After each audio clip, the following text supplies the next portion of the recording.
Welcome.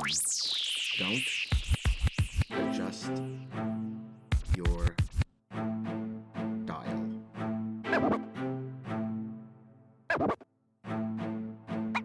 Welcome everyone to the Lofi Poli Sci podcast. I'm your host, Michael Pickering. That's right. Lo-Fi's and low fidelity, low quality, in your face, messy as can be, global news show. Here we're going to talk about that famous question, what's going on in the world today? And it's Wednesday, time for that Lo-Fi global news, fresh off that press. Coming at us from that BBC Europe section, Belarus raids top news site in widening crackdown. The latest update in the movement to get rid of President Lukashenko, and the movement by the government to silence all opposition. One of the larger media outlets in Belarus, tut.by, has had its website taken down, the home of the editor raided, and the main office of the media outlet raided as well. The charge, you ask? The government says there's a massive tax evasion case being conducted against the company. And for whatever reason, I suppose in Belarus, this means you shut down the company's website, so they can't produce any more news. This one most certainly smells pretty fishy, and we'll keep you updated for sure when we hear more. Next up, source, AP World News. Kosovo police seize record cocaine shipment, arrest 7. More news in the world of international drugs and crime, this time from Kosovo, where the police had their largest bust of cocaine ever with over 400 kilograms, or 880 pounds of cocaine originating from Brazil. Like we said Monday, lots of record-making busts going around the world this year. The idea that 880 pounds of cocaine goes from Brazil over the entire Atlantic Ocean and then ends up in Europe and then in Kosovo, where the police make the bust? There's a lot more to this story and a whole lot of moving parts to it to get from one place to the other across the world. I think it's about time we do some connecting the dots for sure, don't you?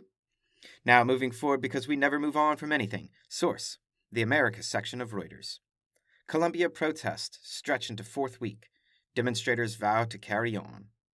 We've talked about these protests before a couple of weeks ago, but they've truly evolved. And let's update what's going down in Colombia. So originally, these protests started against a new tax law that would increase taxes amongst much of the population. A massive people's power movement started, and protests across the country erupted. Police violence ensued, and people lost their lives. But the protests against the taxes, they continued. Then, the people won, and the president and the government pulled the tax law from consideration, so big win there. But then, the protests didn't stop. They evolved. Now, different civil society groups from across the country are protesting for greater change in the country and for a better future. The protests are about the quality of life there.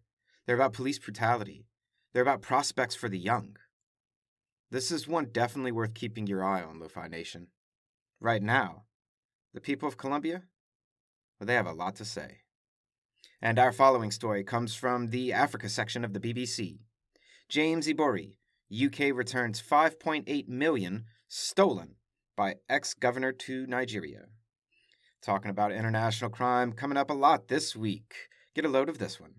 James Ibori, a former governor of a state inside of Nigeria, was stealing money from the government, his very own office.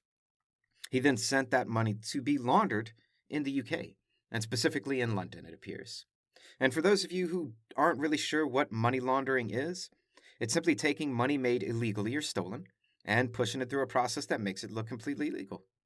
And no, I am not going into more detail than that because I don't want anyone saying that I taught you how to launder money. Don't do it. So, James Ibori, former governor of a Nigerian state, stole an estimated $165 million from the Nigerian government. And he was convicted of money laundering in the UK back in 2012. Yeah, it's been that long. I'll get to it in a second. But now, the UK has recovered part of that money and is sending $5.8 million of it back to the Nigerian government. And honestly, this is great. Give the stolen money back to the country, UK. Go ahead. Though, it's been 11 years since he was convicted.